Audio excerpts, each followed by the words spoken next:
Pode ser. O Gil faz uma oração e você começa, Gil. Senhor nosso Deus e nosso Pai, nós te louvamos, Senhor, te agradecemos por mais um dia. O Senhor acrescenta a vida de cada um de nós, Pai. E nós, nesta manhã, nós queremos pedir ao Pai que o Senhor nos ajude, nos abençoe, para que nós possamos ouvir a Tua palavra, entendê-la, Senhor, que Teu Santo Espírito esteja em nós, para o entendimento da Tua palavra, e assim nós possamos cada dia viver o Teu Evangelho, Senhor. Nos ajude e ajude também o João Marcos como professor desta aula, para que tudo que ele fale aqui seja do Teu agrado, da Tua vontade, e que o Senhor o use como instrumento nas Tuas mãos.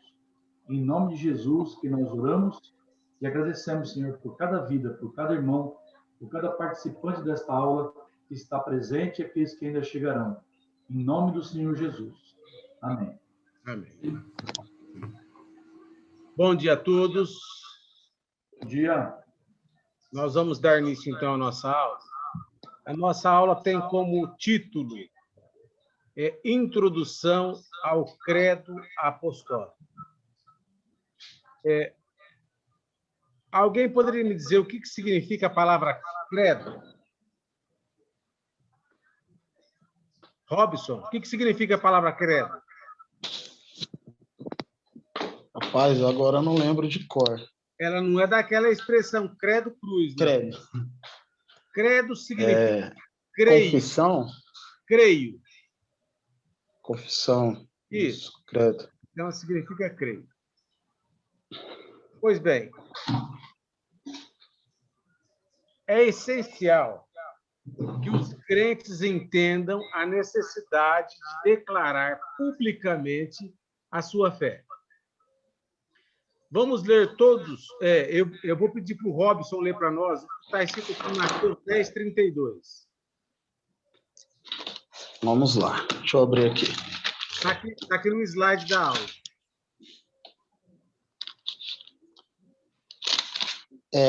O slide, eu só estou vendo. Achei. Aqui, quem pôs me confessar... Quem pôs me confessar diante dos homens, eu também o confessarei diante do meu Pai, que estás nos céus. Mas aquele que me negar diante dos homens, eu também o negarei diante do meu Pai, que estás nos céus.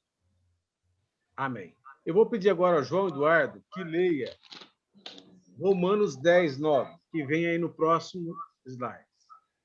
Se com a tua boca confessares Jesus como Senhor e em teu coração creres que Deus o ressuscitou dentre os mortos, serás salvo. Romanos 10, 9. Perfeito. Pois bem, então nós precisamos entender que é essencial todo cristão publicar a sua fé diante dos homens. Por isso que nós estamos estudando o Credo Apostólico. Ele tem esse título de Credo Apostólico, não é porque ele foi escrito pelos apóstolos, mas pelo conteúdo da mensagem do credo é que ele foi intitulado como Credo Apostólico. O Credo Apostólico, nos primeiros séculos, para alguém se filiar à igreja, era necessário concordar com um conjunto de declarações, denominado Credo Apostólico, ou Antigo Credo Romano. Só um minutinho aqui. Pois bem, aí nós temos a expressão, a transcrição do credo apostólico. Eu vou pedir para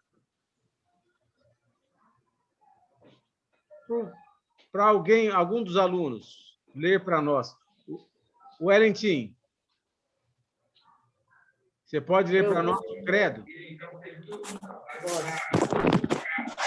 Creio em Deus Pai, Todo-Poderoso, Criador do céu e da terra.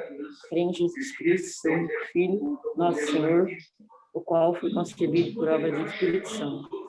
Nasceu da Virgem Maria, padeceu sob o poder de Pôncio Pilatos. foi crucificado, morto e sepultado. Desceu ao Hades e surgiu dos mortos ao terceiro dia. Subiu aos céus, está sentado à mão direita de Deus Pai Todo-Poderoso, de onde há de vir para julgar os vivos e os mortos. Creio no Espírito Santo, na Santa Igreja Universal, na comunhão dos santos, na remissão dos pecados, na ressurreição do corpo, na vida eterna. Amém. Me desculpem, irmãos, ter usado o Wellington para ler. Ele está, eu acho que, escalado na igreja, assessorando a aula do pastor Misael. Pois bem, nós temos diante de nós aqui o escrito do Credo Apostólico. Quem participa dos cultos da nossa igreja, é comum, após a Santa Ceia, o pastor nos convidar a recitarmos o Credo Apostólico.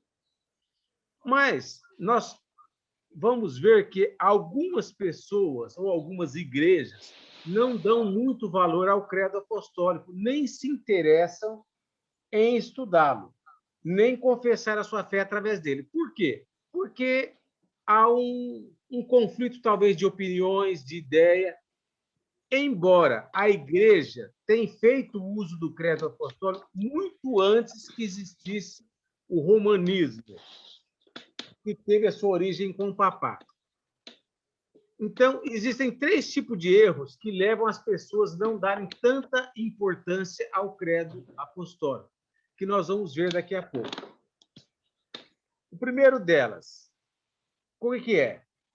As pessoas se enganam ao identificar o credo com a Igreja Católica Apostólica Romana, achando que este é um documento da Igreja Católica, que nós estamos copiando dela este dogma, que é o credo apostólico. É um engano nosso. É um engano nosso. Então, muitos creem, eu estou na igreja, eu tenho 55 anos, estou na igreja, sou presbítero da igreja, e até o pastor Misael assumir o mandato na igreja, nós nunca, como Igreja Presbiteriana Central, tínhamos dado tanta ênfase ao estudo e à compreensão do credo como nós estamos dando agora. E quando o pastor começou a introduzir o estudo do credo, eu falei, puxa vida, o pastor Misael é tão crente e vai usar uma coisa que a Igreja Católica usa. É um engano que acontecia no meu coração e talvez pode estar acontecendo no seu. E nós vamos esclarecer isso hoje. Então, o credo, ele vem muito antes do que veio a igreja quando ela foi intitulada Igreja Apostólica Romana, quando Roma assumiu a Igreja Católica como igreja oficial dela. Certo? Então, vamos prestar atenção nesses 3 tipos de erros que, às vezes, pode ser o que está acontecendo na nossa mente. Então, primeiro, achar que o credo apostólico pertence à igreja e que nós copiamos ele. Não é isso. Eu estou com dificuldade... Não. Ô, Guerra, meu compartilhar não está ainda agora. Está normal, João. Aqui está normal. Tá, então, espera um pouquinho. Eu acho que quando eu descompartilho... Apareceu agora. Tá. Quando eu descompartilho, ele... Pode deixar compartilhado direto, João. Vou deixar compartilhado, eu não vou interromper mais, não, porque está dando conflito no meu computador.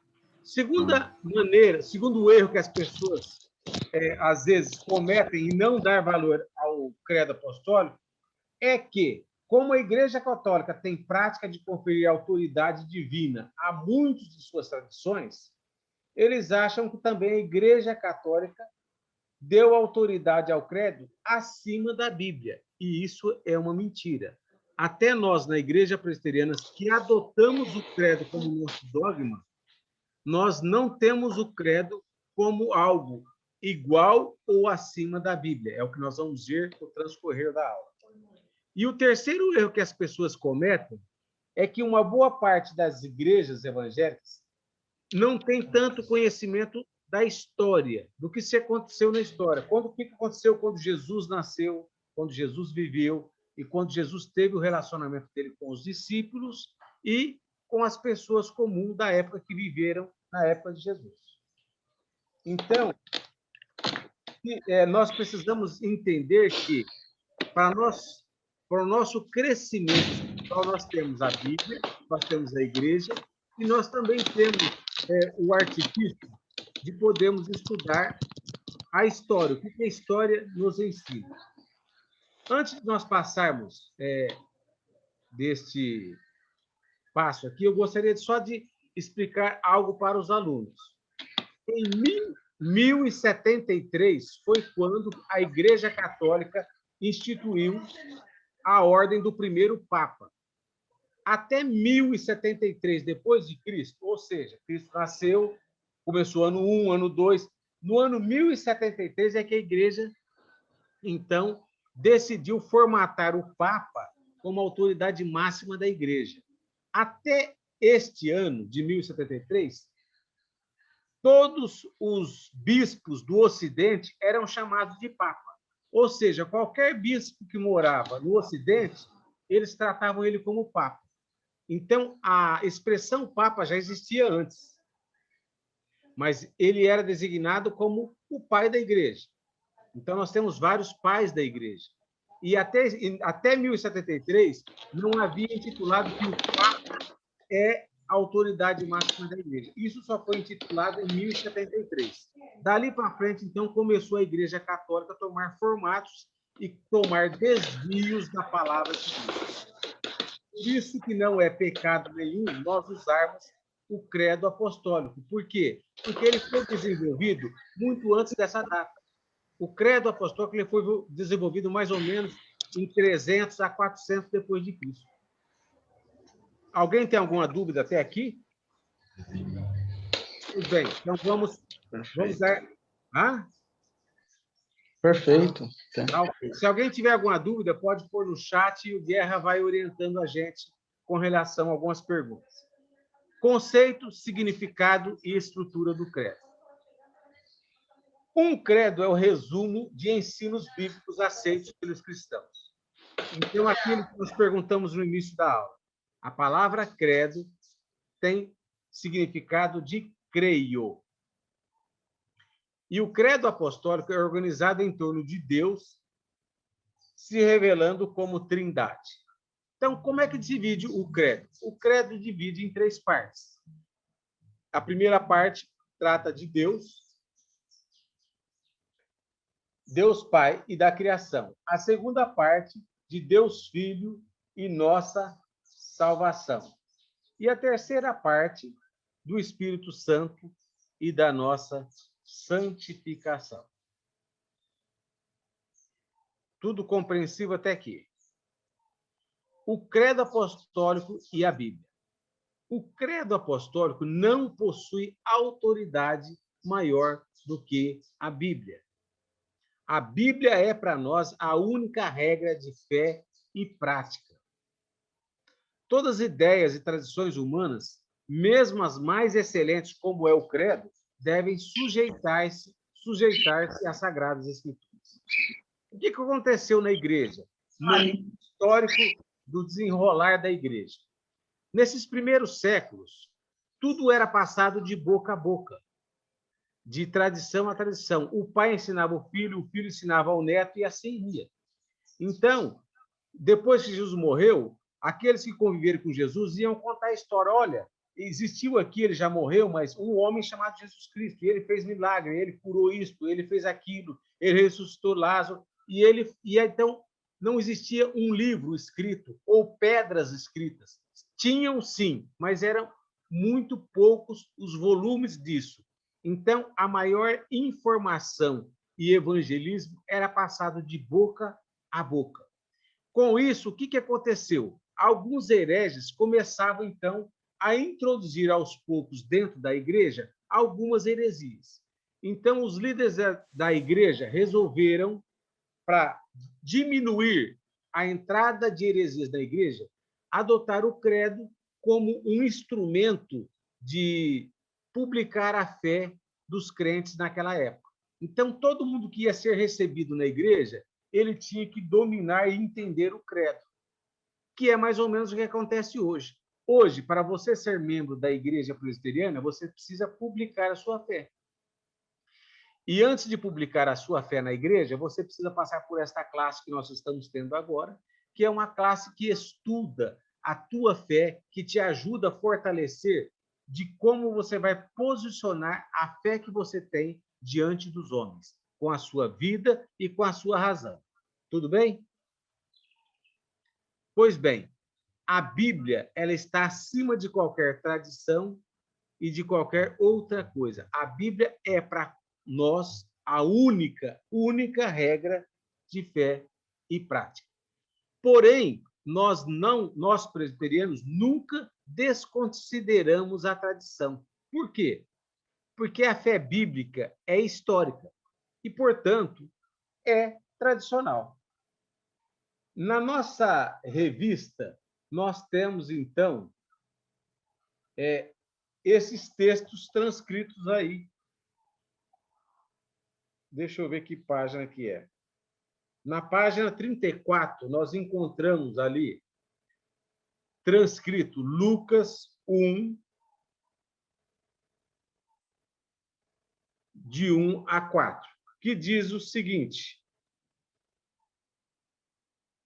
visto que muitos houve que empreenderam uma narração coordenada dos fatos que entre nós se realizaram, conforme nos transmitiram os que desde o princípio foram deles testemunhas oculares e ministros da palavra, igualmente a mim me pareceu bem, depois de acurada investigação de tudo, desde a sua origem, dar-te por escrito, excelentíssimo Teófilo, uma exposição em ordem, para que tenhas plena certeza das verdades em que foste instruído. Então, nós vemos aqui o escritor de Lucas falando que a história era narrada, falada de um para o outro. Lá em Salmo 78, 3 e 4, nós vimos o seguinte: o que ouvimos e aprendemos, o que nos contaram nossos pais, não encobriremos a seus filhos, contaremos a quem? A vindoura geração. Ou seja, isto era a tradição dos cristãos, passar a palavra, passar a mensagem da palavra aos filhos, aos netos e às próximas gerações. Lá em 2 Tessalonicenses, nós vimos: assim, pois, irmãos, permaneceis firmes e guardai as tradições que vos foram ensinadas, seja por palavra e seja por epístola nossa. Ou seja, embora nós temos a Bíblia como única regra de fé e prática, nós entendemos que a tradição também faz parte da nossa herança cultural. Por quê? Porque quem preservou e conduziu toda a história que nós vivemos é Cristo. Deus, ele tem o domínio de todas as coisas. E é ele quem conduz e preserva aquilo que serve para nos ensinar. Por isso é importante, quando nós temos condições e tempo, de estudar a história, estudar o que se passou nos primeiros séculos, estudar como é que a igreja se desenrolou, estudar por que a igreja A faz isso, a igreja B faz aquilo. Nós precisamos entender, porque isso faz parte da defesa da nossa fé. Isso faz parte da defesa do presbiterianismo. Vocês que são novos alunos, se sentirem no coração, depois do final desse curso, de fazerem a pública profissão de fé, vocês vão se tornar presbiteriano. E pode ser que algum parente, que algum amigo pergunte: por que você é presbiteriano? E se nós não estudarmos, se nós não nos prepararmos, nós não teremos condições de responder aos outros a razão da nossa fé. Tudo bem, alunos? Creio que o seguinte... Tá. Então, a negação de toda e qualquer tradição é um contrassenso. Porque toda igreja, quando ela nasce e ela vai evoluindo, ela vai criando a sua própria tradição. Então, não há como nós queremos separar o ensino bíblico da tradição. É lógico que nós precisamos entender que tradição nós estamos ouvindo, a quem nós estamos de quem nós estamos aprendendo o transcorrer da história. A Bíblia, novamente eu quero afirmar para vocês, está acima da tradição. Mas a tradição tem o seu valor. Para amadurecer, temos que olhar tanto para a Escritura como para a história. Por isso, nós somos chamados de tradicionais. Por quê? Porque nós valorizamos, nós presbiterianos, valorizamos a tradição. A história que modela a tradição, ela sempre será governada pela divina providência de Deus. Então, dentro da história, surgiu o credo apostólico. Foi aquilo que eu contei para vocês há alguns instantes atrás. Começou a haver heresias, e para que acabasse de vez com heresias, eles adotaram o credo como a pessoa que vai publicar a sua fé ou vai se tornar um cristão, ela vai ser batizada na igreja, ela tinha que dominar o ensinamento do credo apostólico. Ela tinha que recitar o credo como sendo: eu creio em Deus, eu creio no Espírito Santo, eu creio em Jesus, que é o resumo das Escrituras no credo apostólico. Por isso, então, hoje nós só estamos fazendo uma iniciação daquilo que vamos estudar no credo apostólico. À medida que as aulas vão transcorrer com os demais professores, vocês, então, vão compreender cada parte separada do credo apostólico. Então, hoje, talvez pode surgir algumas dúvidas. Por que eu falo, então, creio na Igreja Católica ou creio na Igreja Universal? Porque o termo católico significa universal. Só que hoje, se nós falássemos no credo, eu creio na Igreja Universal, talvez alguma pessoa do nosso século pensasse que a Igreja Universal é a Igreja do Edir Macedo, e não tem nada a ver com isso. Assim como quando nós falamos que creio na Igreja Católica, nós não estamos falando da Igreja Católica Romana, estamos falando da Igreja Universal. Então, não tenham medo de dúvidas do credo, porque cada parte será estudada pelas próximas aulas que nós teremos. Pois bem, qual é a função do credo apostólico?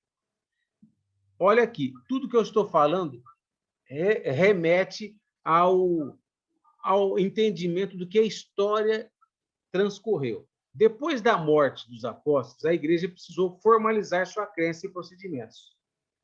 Então, aí foram escritas regras de fé que culminaram no atual credo apostólico. Foi aquilo que eu falei. Jesus morreu, aí os apóstolos foram morrendo, e aí um ia passando para o outro, de repente passava de uma forma um pouquinho diferente, e eles falaram: poxa vida, vamos escrever as regras de fé para que todo mundo tenha o mesmo padrão. E isto tudo, certamente, foi guiado pelo Espírito Santo de Deus. Foram homens que escreveram, mas conduzidos pelo Espírito Santo. Então, vamos ver o que este pastor Hermstein Maia fala a respeito dos credos. Os credos não pretendem ser uma exposição exaustiva da fé. Antes, consistem numa declaração dos pontos considerados essenciais.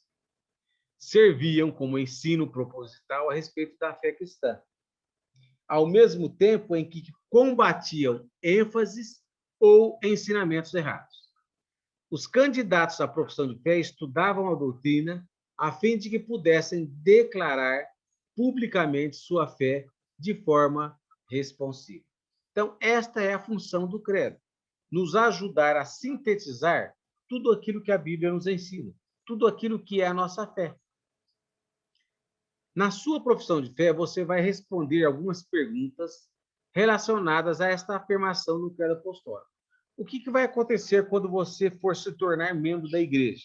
O pastor vai convidar você a estar à frente da igreja e, diante da igreja, o pastor vai fazer algumas perguntas. Irmãos, vocês creem em Cristo? Vocês creem em Deus? Vocês creem na palavra? E vocês vão ter que dar uma resposta afirmativa a isso. Caso alguém não creia nisto, essa pessoa, então, não está habilitada a fazer parte de uma igreja denominada cristã. Porque eu não posso ser crente se eu falar que eu não creio no Espírito Santo. Eu não posso ser crente se eu falar eu creio em Deus e creio em Jesus, mas o Espírito Santo não dá certo. Ou então eu creio em Jesus porque ele foi homem, mas eu não creio em Deus porque nunca ninguém viu, e eu não creio no Espírito Santo também porque ele nunca foi visto. Então, não tem como ser um cristão se eu não tiver fé em Deus Pai, Deus Filho, Deus Espírito Santo. Então, os ensinos contidos no credo mostram como o próprio Deus solucionou o problema do pecado. Que problema? Quando Adão e Eva pecaram, eles foram separados de Deus. E o homem separado de Deus, ele não tinha mais acesso a Deus. E quem foi a ponte que novamente ligou o homem a Deus? Foi Jesus Cristo. Jesus Cristo, quando morreu na cruz, ele então se tornou a ponte que nos liga, nós e Deus. É isso que a Bíblia ensina. Então, todo o edifício do cristianismo foi construído sobre essa solução divina. Qual solução? A única forma de Deus fazer o homem se relacionar novamente com Deus, estar ligado a Deus, através da morte vicária de Jesus Cristo. O credo apostólico como dogma. Nós vamos ver agora, então, o que significa dogma. Credo é considerado um dos dogmas da igreja. E o que são dogmas? São crenças que estão no coração do cristianismo. Nesse sentido, um dogma é diferente de uma doutrina denominacional. Ou dogma é diferente de um ensino indiferente. É o que nos mostra esta tabelinha aqui. Nesta tabelinha nós vemos o que é dogma, o que é doutrina denominacional e o que é um ensino indiferente ou uma adiáfora. Tudo isso, todas essas definições, são com relação à nossa fé em Deus Pai, Deus Filho e Deus Espírito Santo. Tudo isso está falando sobre a nossa salvação, irmãos. Então, dogma é uma crença fundamental. Ou seja, quem não tem essa crença fundamental não pode ser um cristão. Os dogmas foram sistematizados até o século V. O que é século V? Século V foi 100, 200, 300, 400, 500. 5 séculos. Eu disse no comecinho da aula que o Papa foi instituído na Igreja Católica em 1073, ou seja, muitos séculos depois. Então, o credo apostólico ele foi sistematizado muito antes da Igreja determinar o Papa. Então, nós podemos tirar da nossa cabeça que foi o Papa que instituiu o credo apostólico. A Igreja Católica também usa o credo, mas não da forma como nós cremos e acreditamos. Os dogmas foram sistematizados até o V século e são aceitos por toda a cristandade. A negação de um dogma implica na negação do cristianismo. Então, sem o dogma, eu não posso ser crente. Se eu não acreditar no credo, eu não posso ser um cristão. Porque se eu negar alguma coisa do credo, eu estou negando alguma coisa da Bíblia, porque ele é um resumo dela. O que é uma doutrina denominacional? São as doutrinas que as denominações criam para que eles acreditam que elas existem. Uma crença fundamental de uma denominação, as doutrinas que elas definem, a identidade que elas tomam como denominação e sua negação impedem a filiação num grupo específico. Por exemplo, para que eu seja um adventista do sétimo dia, eu preciso crer nas doutrinas que eles defendem. E, às vezes, lá vai ter uma determinada doutrina que fere a doutrina da Igreja Presbiteriana. Então, mas eu só posso ser um presbiteriano se eu concordar com as doutrinas da Igreja Presbiteriana, e assim por diante. Isso não tem nada a ver com salvação e com a palavra de Deus. Isso tem a ver com a minha introdução em uma determinada denominação. Ensino indiferente ou adiáfora é uma formulação ou interpretação ou opinião teológica individual ou indiferente da igreja ou do líder da igreja, sua negação implica simplesmente na variedade de pontos de vista. Ou seja, uma pessoa, por exemplo, numa igreja fala assim, ó, a mulher não pode cortar o cabelo. É a regra que eles criaram. É talvez a opinião teológica que eles tiveram de um texto bíblico. Mas isto não é a razão de eu ser ou não ser salvo. Não é isso que implica na minha salvação.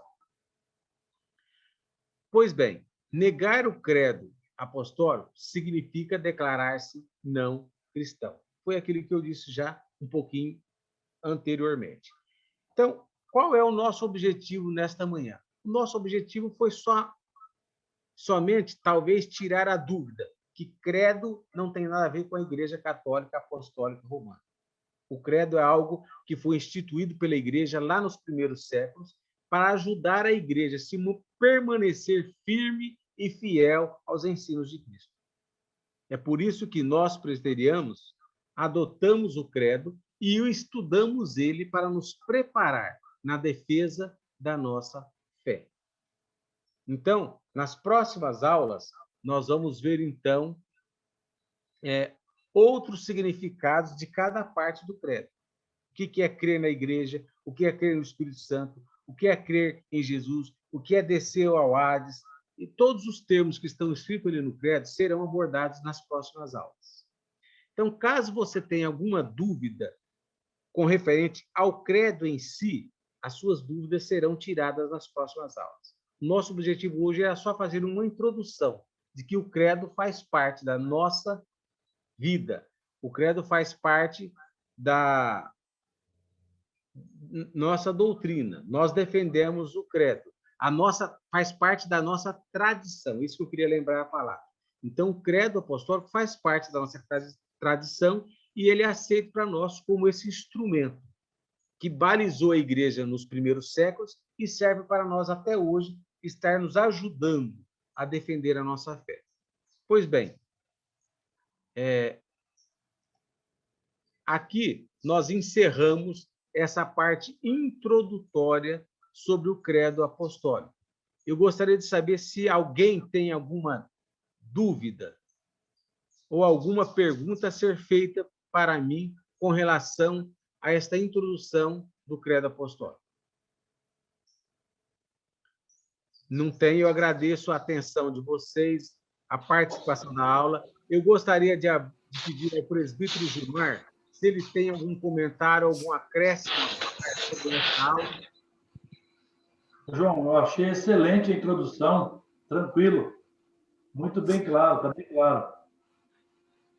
Então, tá bom. Então, eu acredito, como é uma aula bem objetiva, bem prática, nós falamos tudo o que precisávamos entender sobre o credo. Então, eu vou pedir a liberdade aos irmãos de nós encerrarmos a nossa aula talvez um pouco mais cedo, porque nós já atingimos o nosso objetivo nesta manhã. Então, eu gostaria de pedir a atenção de vocês para que leiam as próximas lições, porque aí sim, se vocês tiverem alguma dúvida de algum termo do credo, é hora de vocês já anotarem para os próximos professores, então, poderem ajudá-los a entender o que, de fato, o credo quer nos ensinar e nos afirmar como cristãos. Eu vou pedir ao Guerra que encerre essa aula orando para nós, e eu agradeço a vocês e desejo a todos um excelente e abençoado domingo. E muito obrigado por terem me ouvido. Vamos orar. Alguém vai falar alguma coisa? Bom. Então vamos orar. Pai de amor, louvado seja o teu nome, Deus. Muito obrigado por esse dia. Obrigado, Pai, por tudo que aprendemos até aqui. Obrigado pela oportunidade que temos, ó Deus, de ter essa aula, de ter esta classe dentro da nossa igreja, fundamentando, ó Pai, tantas vezes a nossa doutrina de maneira clara, de maneira objetiva, trazendo e relembrando, ó Pai, aos nossos corações aquilo que temos vivido no nosso dia a dia e aprendido, ó Pai, na Tua palavra. Que o Senhor esteja abençoando, capacitando cada um dos professores que aqui passarem e assim também, ó Deus, a cada aluno que aqui está presente, que possa ser captado, ó Deus, no seu coração essa mensagem, esses ensinamentos e que possamos cada vez mais e mais solidificarmos a nossa fé no Senhor. nos dê um dia abençoado na tua presença, uma semana maravilhosa, desfrutando da graça, da misericórdia do Senhor em todos os momentos. É o que nós pedimos em nome de Jesus. Amém. Amém. Aqueles que puderem abrir a câmera para a gente fazer aquele print clássico para colocar lá no grupo. Ali, ó. O casal ali está até combinando de amarelo. Eles decidiram colocar assim até para ficar igual. Ó. É muita sinergia. E aí, Luquinha, Sandra, tudo bem? Vamos lá, então. O print, olha lá, hein? Cadê o sorriso? Olha lá, vou colocar lá no grupo, tá bom? Deus abençoe a vida de todos vocês. Obrigado, irmão. Bom domingo. Amém. Bom domingo a todos. Domingo.